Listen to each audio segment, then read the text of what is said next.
Hey guys, and welcome back to the Layah Heilpern show. Joining me today, we have the founder of Mice Media.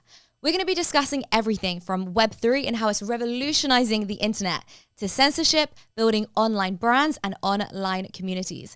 Bryn Davis, welcome to the show. How are you? I'm doing really well. How are you? I'm doing really well, thank you. It's so good to have you here. I know you have had a hectic February. Yes. So before we talk about censorship and Mice Media and everything that is going on in Web3, what has been going on with you in February? Because I know it's been crazy. February has been nuts. It's really where we started at beginning of our mint, and now we're executing at the end of the month, and we've been jam-packed. So it started off with, we were the first Web3 network to cover the Super Bowl, which was really exciting. We had a ton of exposure and got to meet some great people there. I got back to Philadelphia, quickly hopped down here to meet with you as well as speak with some investors. And then tonight I leave for Paris.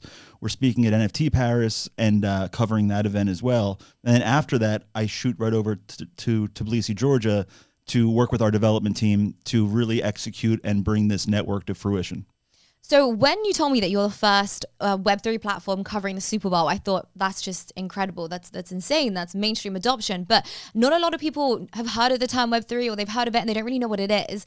So before we get into everything, can you explain what is Web3 in comparison to what is Web 1 and what is Web 2? So let's start with Web 1 and how, Web 2 and Web 3 is an evolution of that. So I think when it comes to what we're building, the best reference is, Web 1 was very much that read-only era of the internet, right? Where you were reading a website, and that was pretty much it. It was a place to post information. And you look at Web 2, I think Web 2 was really dominated by social media networks, right? That peer-to-peer experience online, which was great. But I think what happened is on those social media platforms, it was supposed to be that town square. It was supposed to be where you could express yourself freely, et cetera. And I think quickly we learned that, that wasn't the case, right? Whether it be censorship or deplatform, et cetera, you were allowed to say whatever you want so long as you said what you were supposed to say. So now that we move into Web3, and for me, I like to define that era more than even using the word blockchain or NFTs or cryptocurrency, is decentralization in general, right? I think that's the massive weapon that Web3 promises. And, in a lot of industries, I think decentralization is the cure, specifically when it comes to, I think the first example of that would be with cryptocurrency, right? You had central banks that obviously had too much control. You had financial institutions that also had too much control, so it was ripe for disruption through decentralization, and you see that through cryptocurrency. I think if you look at the next industry that has the same exact set of issues or symptoms, it's media, right? The power of the narrative is in the hands of the few, and therefore we have massive distrust for the internet. So, or for the media. So to me, decentralization, when applied to an industry like media, I think isn't just a fun way or a new way of looking at it, but I actually think that it solves the problem that the media industry is facing right now. Yeah, it's a huge issue, and it's one that I face all the time on this channel. So we'll pick our words carefully. We don't want to trigger any algorithms. But, I had a video taken down talking about the jib jab, as we like to call it, talking about lots of different things that we're not allowed to talk about. Crazy, especially because, what is regarded as misinformation is constantly changing. So, 1 week, what I said isn't true, but the next week what I said is true. So, I think we desperately need some kind of Web3 alternative. So what is Mice Media? How are you providing this alternative? Well, I think, you talking about putting up a video, it's deemed as misinformation and then not. A lot of that decision-making process is coming from that corporation, right? They're deciding what can and can't go on. And usually the people that make that decision, whether it's a publicly traded company or private, is a small group, right? And they're really protecting themselves. They're not really worried about what information's going out. They just don't want to have any scandal or anything along those lines. I think that with decentralization, the way that we're building a media network is there is no boardroom, there is no investor, there is no corporation over top of us, and the community is the investor rather than being the consumer. So in that case, we don't have the same pressure, whether it be politically or from a network or from investors, to censor what's being said, right? I think a lot of times, what we say is, because we've had some very polarizing figures come on our network, pre-network, meaning on our Twitter space and stuff like that, that again are polarizing. But what our team always says is, we don't have to agree with what they say, but we absolutely agree with their right to say it.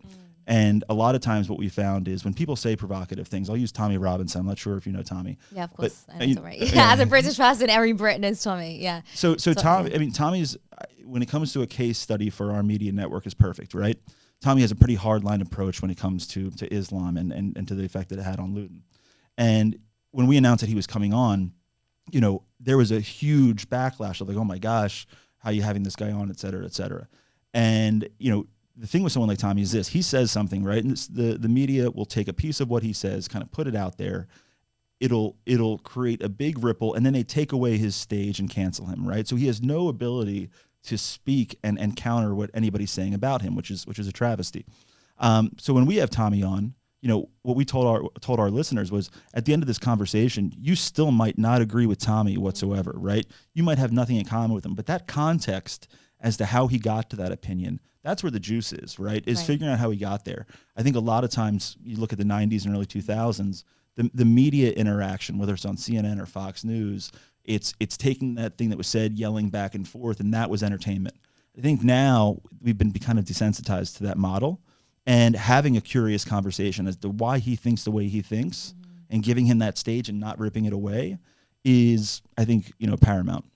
Yeah, it's so interesting because I think that is the sign of an intelligent individual. If you're willing to sit there and listen and understand how somebody landed there, that's the best thing you can do. I think more people should do that instead of, you know, screaming grandma killer, or you're ruining people's lives, or you know, you're a Nazi, and all these stupid things. You know, people should say, hang on, like, why are you, you know, concerned about X, Y, and Z? Absolutely. Yeah, in that, I think the juice is in the context, right? 99% of the time. And, you know, using an example, following that, our night with him, the response was wild. And it really, you know, I think solidified and made me feel good about the path that we're going, because again, not everybody agreed with him by the end, but it was interesting. I think they were informed. They learned something. They don't have to agree with him, but I think they learned. And, you know, when you get that narrative and story as to how he got there, things tend to make a little bit more sense. It's funny because I think Tommy Robinson has been now deplatformed from Twitter. So I think you had him before. I don't think he's on Twitter anymore. I think that under Elon Musk's regime, he's not on there anymore. What's crazy about Tommy, who I'll see in France next week, is, so when I met him, he was not on Twitter. Then he was reinstated. Right. And he immediately, I mean, overnight had 50,000 followers. His people talk about a community in Web 2 or community on social media.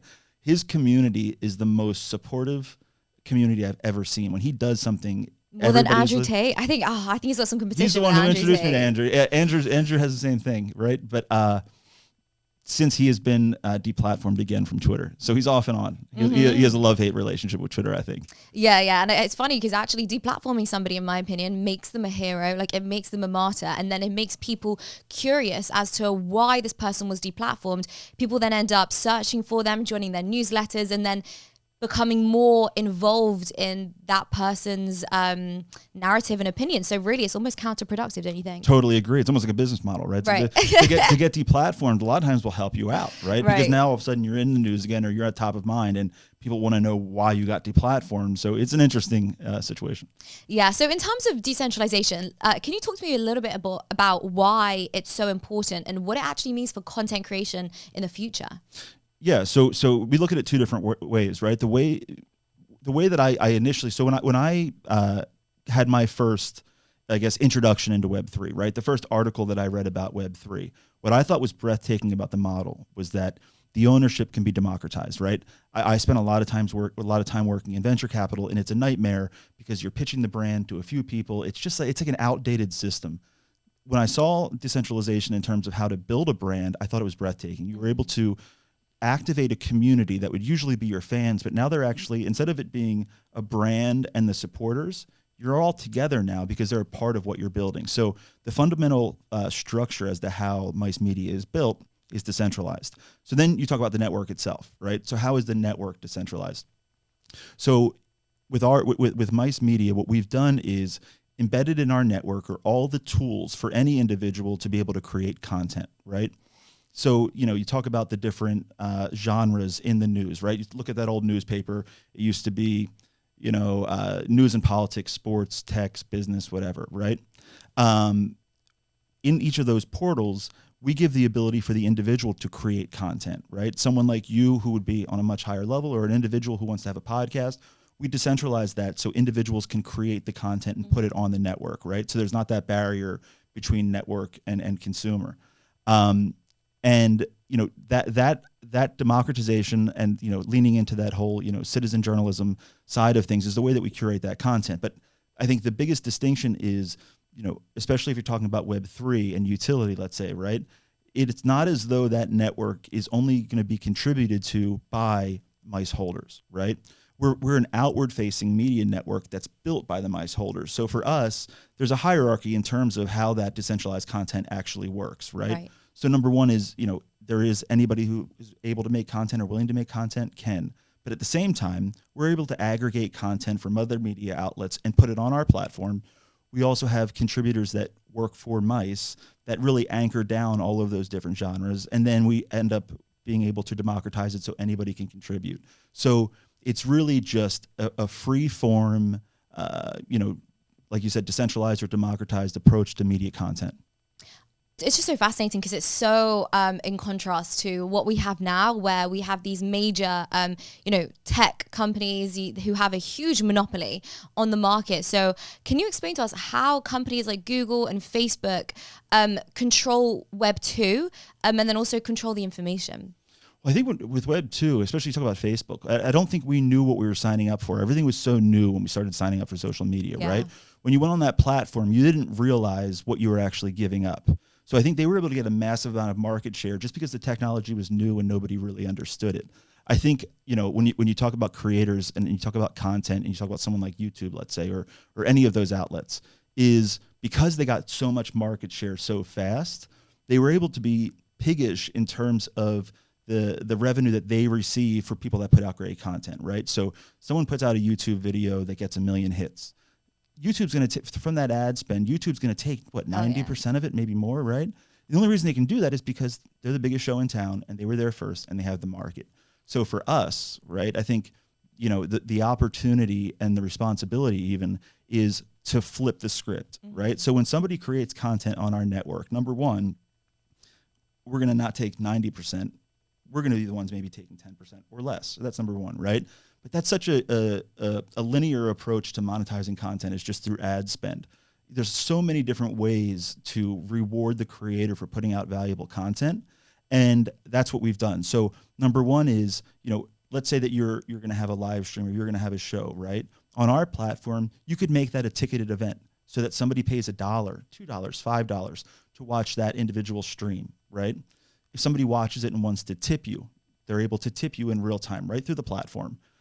You can have the same thing in terms of subscribers, but not only do we take less of that percentage from like a 9-to-1 ratio, but on top of that, we layer in all these different other opportunities for monetization. So you see these people on Twitter Spaces right now in the Web3 world that'll get 10, 20, 30,000 listeners. Now, for a 2-hour show, and they're not making anything. The hope is that we'll get some followers and we'll figure out how to monetize them later. And so for us, if those same outlets, if we made it frictionless, which we have, to click and pay $1, that individual, if half of the people do it, that's a $20,000, Twitter space that now all of a sudden they can really build a brand, and the network or the platform is not taking that money.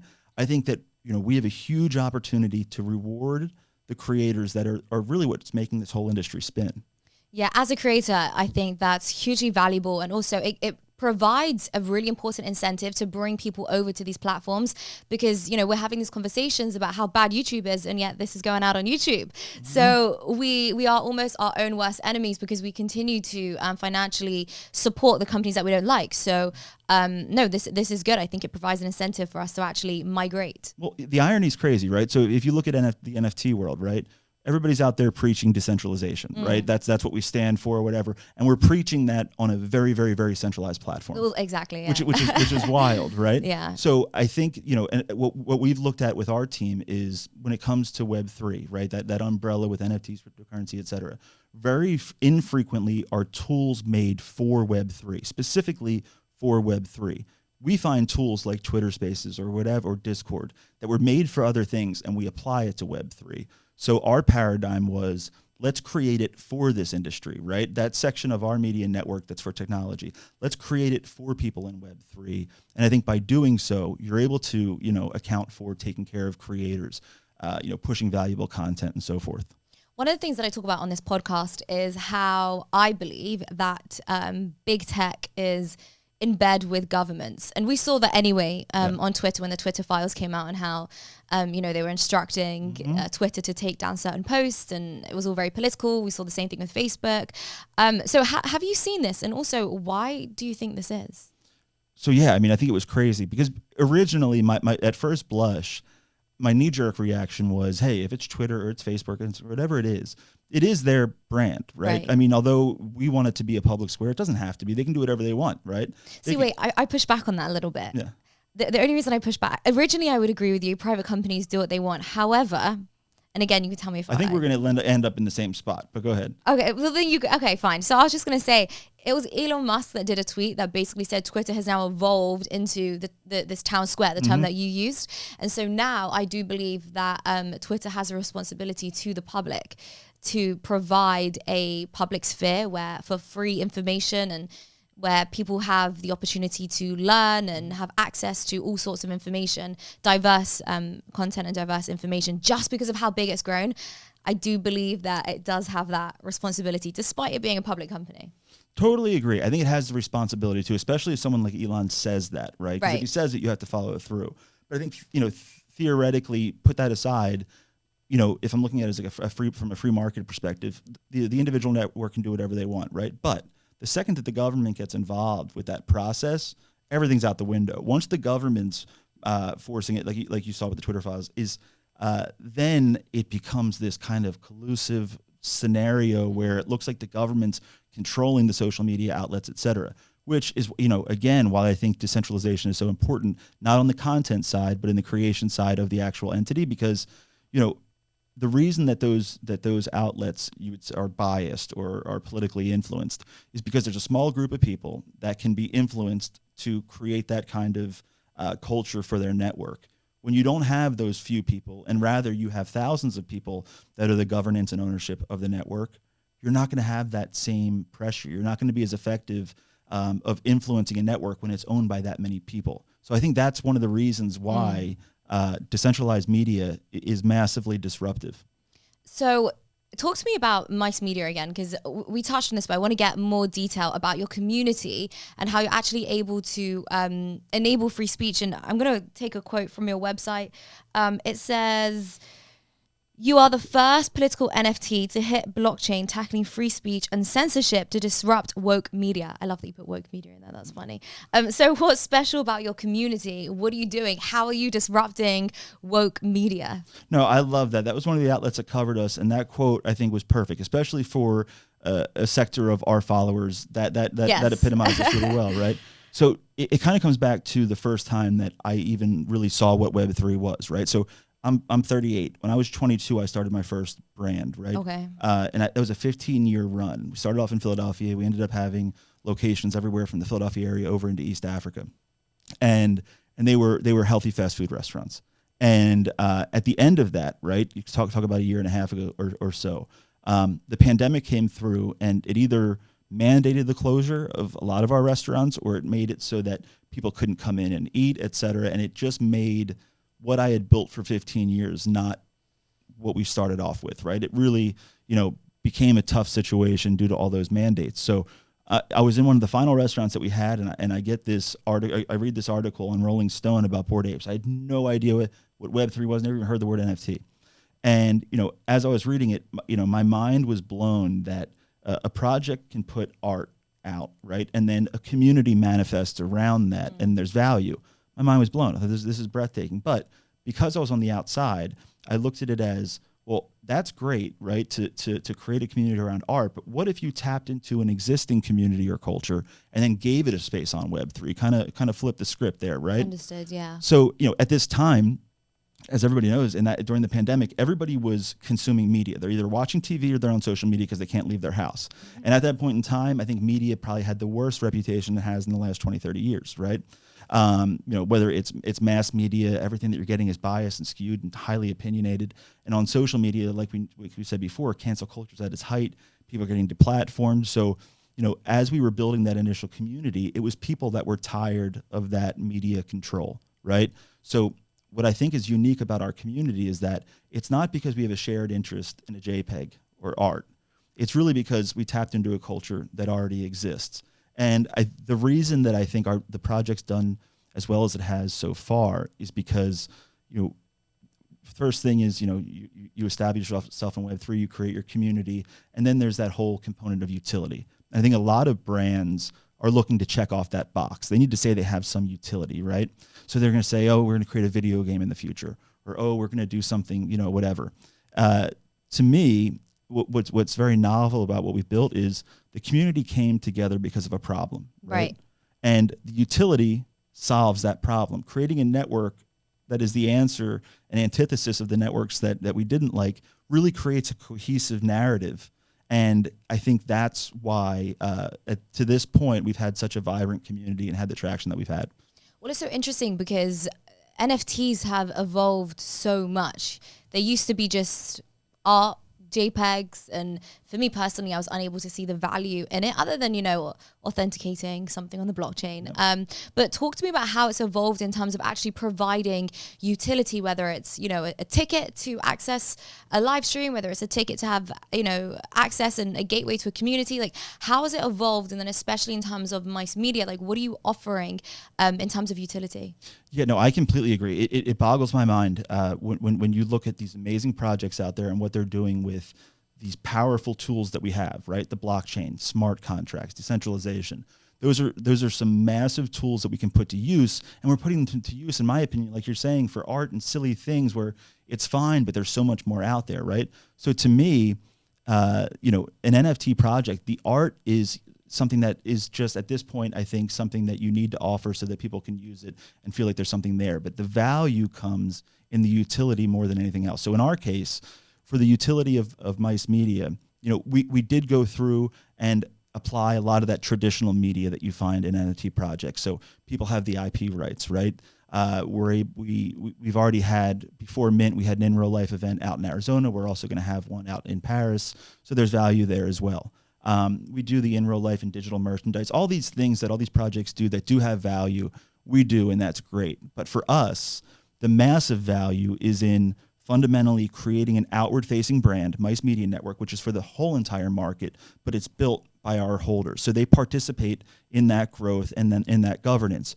But in terms of what they can actually do within that network, as that network proliferates and grows, just like any other network from Daily Beast to Daily Wire, or any of these large ones that you have, right? Most of them are on a subscription-based model.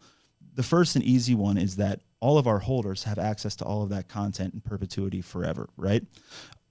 Additionally, I think when you look at when a lot of people would say, okay, so it's decentralized media, they embrace free speech, so this is going to be a media network like a CNN or Fox News, but really just lean into the free speech part, right?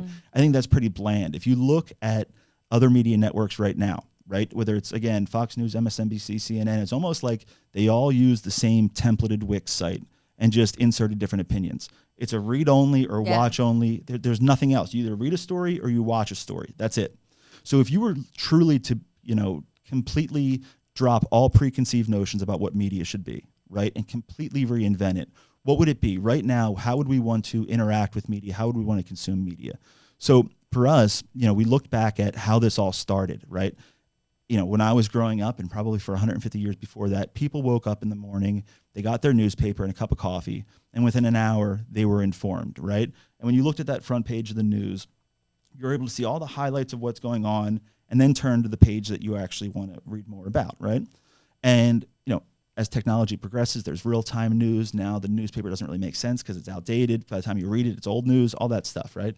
So for us, there was still a gap in that experience of going to one place, seeing a snapshot of what's going on, and then being able to dive further into what you're interested in. So what we've constructed is a dashboard, right? A media dashboard that does the same thing that newspaper used to do. It has the 5 genres of, news and politics, sports, tech, business, and lifestyle, right? Same thing. But when you look at that dashboard, it does show you the highlights of what's going on in each of those areas, right? And then as you click and go into that portal, then the world opens up entirely. So, when you get into that portal, there's the read-only news, and there's the video news. But let's talk about news and politics, for example. Once you enter that part of our site, is there a live debate that's going on through a Tommy Robinson and an Andrew Tate? Is there, is there someone that did a video cast and live stream that you can watch in real time, right? And a lot of those events are going to be ticketed, or a lot of those events are going to be, there's going to be a barrier to entry for the average subscriber, the average viewer. But for our holders, they have free access to every single thing that goes on in that network. We're pretty heavy on the sports side as well. We have a lot of former athletes, a lot of Hall of Fame athletes that are contributors to our network, right? So as they hold those events on our platform, where it's for a small amount of people and it's $100 to enter that event, our holders have full access to do anything in that ecosystem. Got it.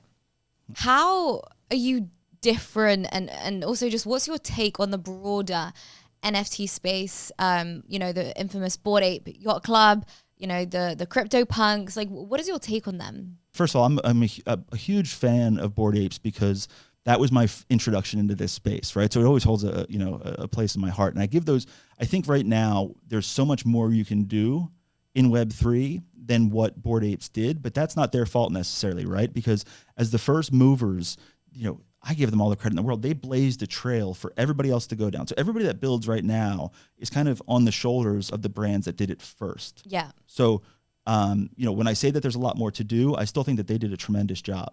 But, I talk about the kind of the evolution of really any trend or any industry, right? It always starts off with the artists, right? The artists and the creators. Then it moves into the entrepreneurs, the people who see it and say, okay, this is a cool business model. And then it kind of goes into that corporate sphere where they know that there's money there, and then it's not as fun and vibrant of an industry as it was before. And I think right now we're still in between that artist and entrepreneur stage. Mm-hmm. So, to me, the power of the smart contract and the ability to build a brand using the blockchain is the most fascinating part of this, right?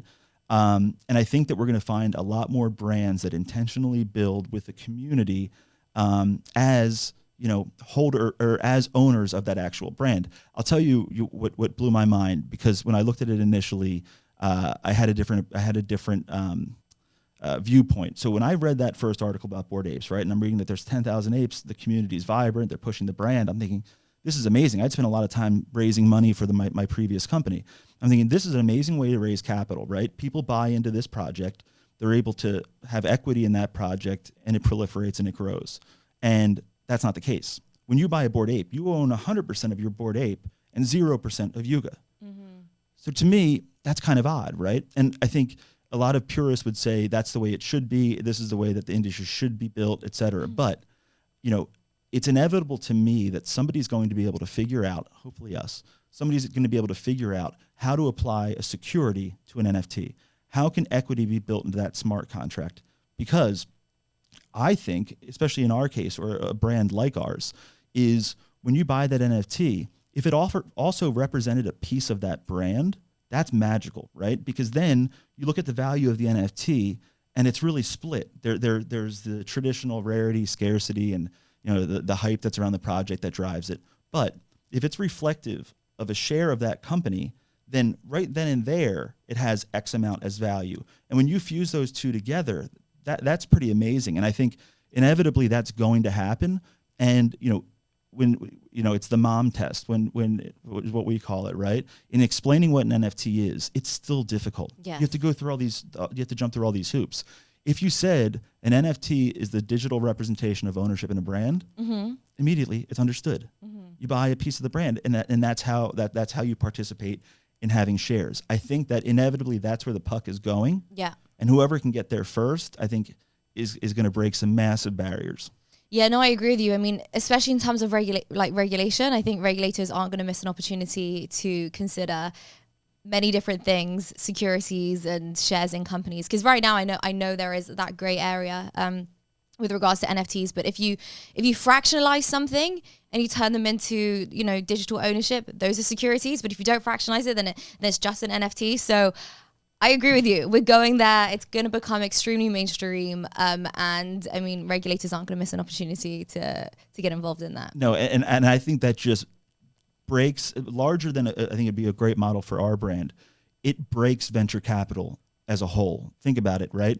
Right now, in order to invest in a brand that's not public, you have to be an accredited investor. You have to go through the SEC. Yes. You have to do all these goddamn things. And it makes it so that there's a huge barrier to entry, so only a few people can play. Once somebody's able to break that model and apply a security to a smart contract, think about how amazing it would be to see a startup, right, be able to buy an NFT and participate in the ownership of that, right? And even better, like the stock market, you have liquidation whenever you want. You're able to sell one of your NFTs, half of it, whatever, in real time. And I think that it just creates an incredibly robust private sector, non-public business, ecosystem that, you know, when it happens, I think is going to turn the venture capital world on its head.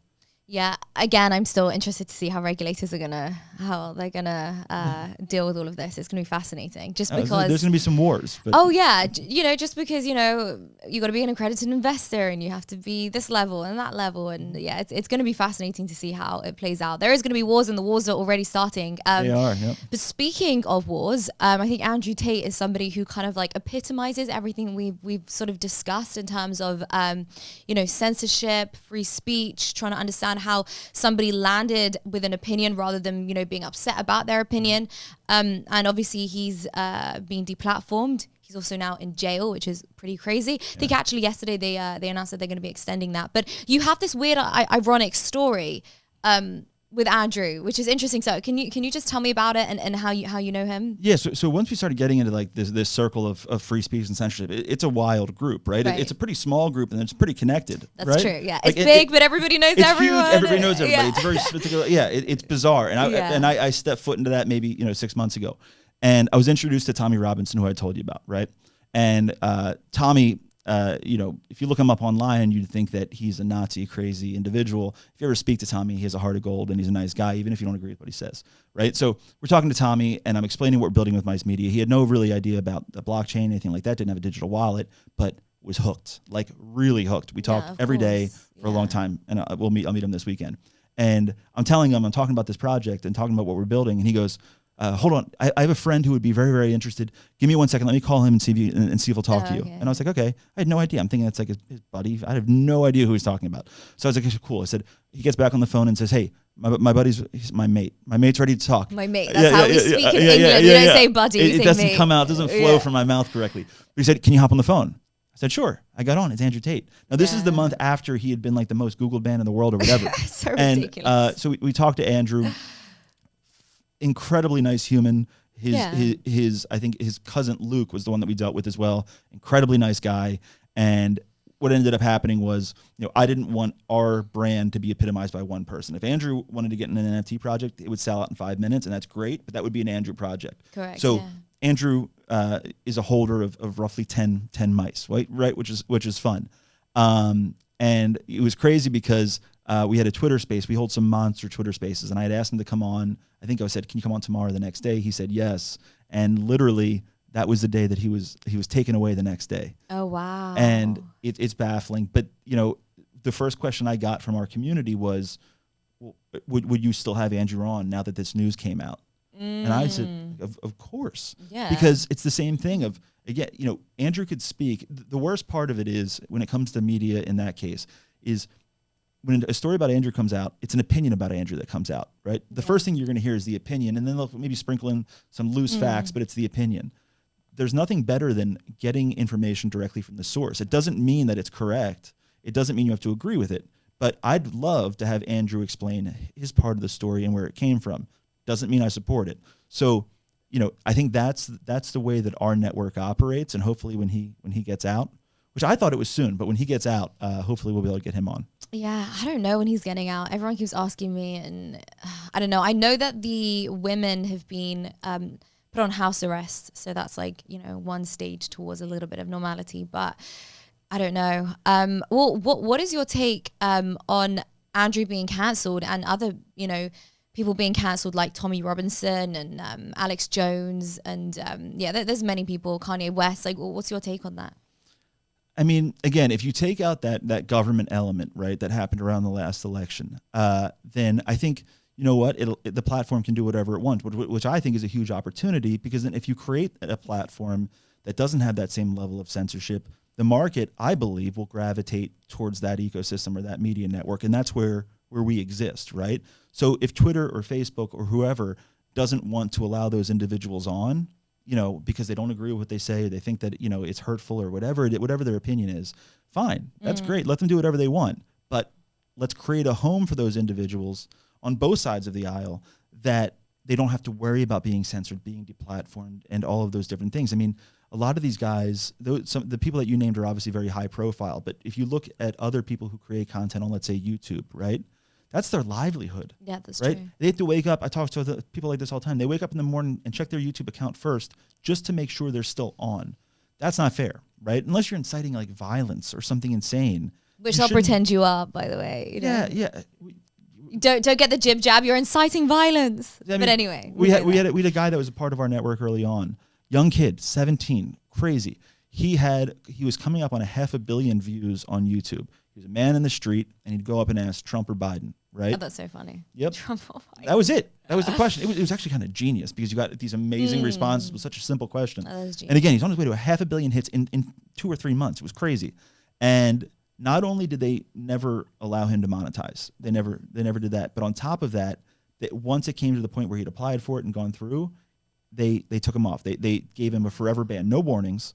They were happy to collect the ad money that they obviously earned through his content, but no warnings, no strikes, no 2 strikes. Yeah. Oh my God, me and my brother need to have a conversation after this. We need to. Brilliant young man. We need to be careful. Wow. But like and so you shouldn't have to. When it comes to creators like him, or someone that usually creates on YouTube and our network, is, you know, what we say to them is continue to create on YouTube. If that's where your market is, do it. If your market's on any of these other outlets, stay there, rock it. But also, even if it's as an insurance policy, by putting that content on our media network, you know that you're at least not going to be deplatformed there. And I think a lot of times with traditional corporate networks, if you're working with them or for them, you cannot do anything else. They own everything that you do.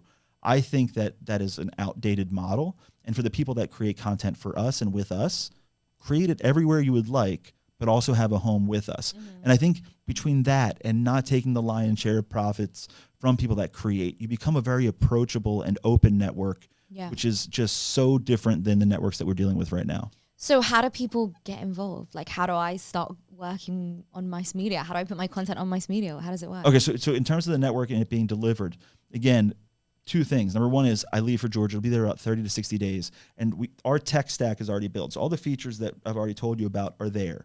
What we're doing now is connecting that digital dashboard into our tech stack so that it's an outward-facing brand. And again, we're talking about like 30, 60 days that I'll be out there in Georgia. So that's when the network will be available for people to create. So quickly, I mean, a lot of times with NFT projects, the roadmap is this in the future. Hopefully it'll happen or whatever. For us, it's already done. And, you know, a lot of people look at, mints, like an NFT mint, as like a crowdfunding. And I hate that, right? For me, that the value of the community, the value of having a community is so much more valuable than the money that you get from that mint or community. So it was important for us to curate the best possible community and culture to contribute to that network. And I mean, if we wanted to, let's say, you know, from a mint, you get a couple $2 million, let's say, right? It would be drastically easier for us to go out and raise that amount of money by going the traditional venture capital route, getting a couple people to give a bunch of money. Yeah, for sure. So by first having that community, as the media networks is a reflection of that community, built by the community, I want to give 2 or 3 months to really feel out our community and see what's valuable to them and see what they want while we build the network. And then again, we're talking about maybe 2-3 months from now, we'll go full throttle and open up that network entirely. Sounds amazing. It's so exciting. I think now is the time. We desperately need it. And I think as well, more and more people are waking up to the reality that censorship is real, it's happening, and governments are working with big tech in order to push different agendas, push, election results or whatever it is. So now's the time. So it's super exciting. Amen. Yeah, well, Bryn, I want to thank you so much. It's been such a pleasure having you on. Thank you so much for having me. I really appreciate it. Thanks so much for watching. If you enjoyed this content, then don't forget to hit the like button and subscribe, as we're going to be bringing you a lot more. We'll see you all next week.